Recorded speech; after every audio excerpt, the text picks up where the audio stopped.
Tribuners, proses pemeriksaan kejiwaan yang kedua kalinya dilakukan pada pelaku pembunuhan dan mutilasi di Rancah, Ciamis.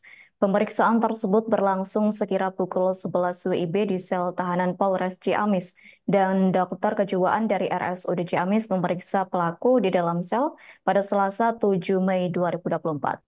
Kasat Reskrim Polres Ciamis AKP Joko Prihatin mengatakan bahwa pemeriksaan kejiwaan kedua terhadap pelaku pembunuhan dan mutilasi istrinya di desa Cisangkal menunjukkan hasil diagnosa bahwa pelaku memang mengalami depresi. Untuk informasi selengkapnya akan disampaikan langsung oleh rekan wartawan Tribun Priangan. Aisani Nuraini, silakan untuk laporan lengkapnya.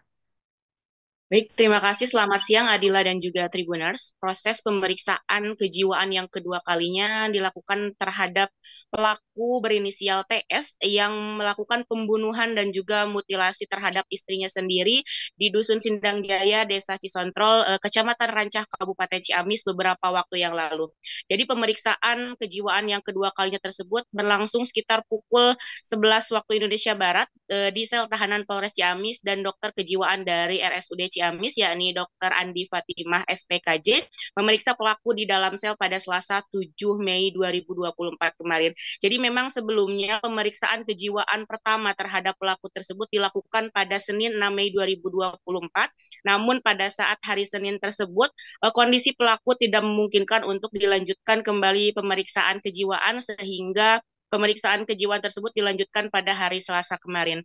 Kasat Reskrim Polres Ciamis AKP Joko Prihatin mengatakan bahwasanya untuk hasil ataupun diagnosa dari pemeriksaan kejiwaan terhadap pelaku tersebut menunjukkan bahwa memang pelaku pembunuhan dan mutilasi istrinya sendiri di Kecamatan Rancah Kabupaten Ciamis itu didiagnosa memang mengalami depresi.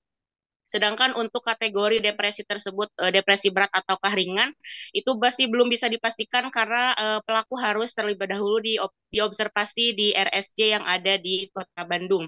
Seperti itu. Dan untuk kondisi tersebut, TS akhirnya harus dirujuk ke Rumah Sakit Jiwa Cisarua di Bandung selama 2 pekan, kurang lebih selama 14 hari ke depan.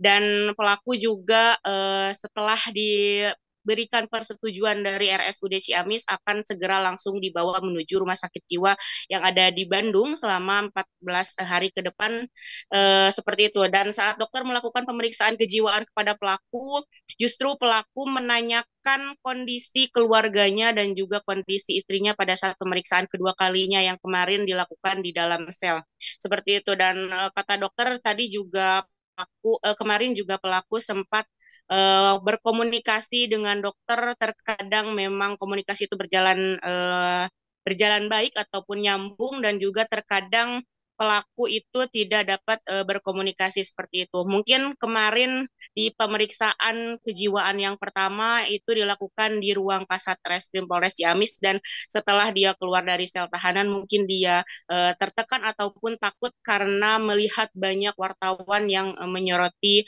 wajahnya, sehingga pemeriksaan kejiwaan kemarin dia ingin pemeriksaan tersebut dilakukan oleh dokter sendiri dengan dokter tersebut berada di dalam sel. Hal menariknya juga saat itu seperti kehilangan arah, pelaku menanyakan kondisi istrinya apakah baik-baik saja, dan itu artinya pelaku saat melakukan pembunuhan tidak menyadari bahwa ia membunuh ataupun dengan sadar membunuh dan juga memutilasi istrinya. Adapun untuk proses hukum selanjutnya, Kasat Reskrim Polres Ciamis masih akan menunggu hasil observasi selama 14 hari ke depan, dan nanti akan diputuskan apakah itu memang akan dilanjutkan ke jalur hukum dan pemeriksaan selanjutnya atau tidak. Seperti itu adalah update dari kasus pembunuhan dan juga mutilasi di Kabupaten Ciamis. Kembali ke Anda di studio.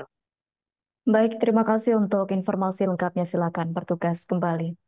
Tribuners, wartawan kami telah menghimpun wawancara bersama Kasat Reskrim Polres Ciamis, yakni AKP Joko Prihatin. Berikut untuk tayangannya. Supaya nanti menentukan layak dan tidaknya untuk dilakukan proses selanjutnya. Berapa lama itu? Berapa lama dan alasannya seperti apa? Untuk berapa lamanya observasi menurut dokter akan dilaksanakan selama 14 hari ke depan. Diagnosanya sendiri apa?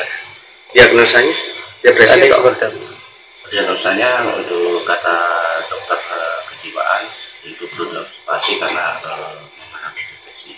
Berat kategorinya? Makanya karena untuk berat ininya belum bisa dipastikan karena nanti ada surat rujukannya yang harus disampaikan ke psikiater yang di rumah sakit jiwa di Cisarua. Rencananya kapan itu? Rencananya nanti kalau sudah ada rujukannya sudah disetujui. Download Tribun X sekarang, menghadirkan lokal menjadi Indonesia.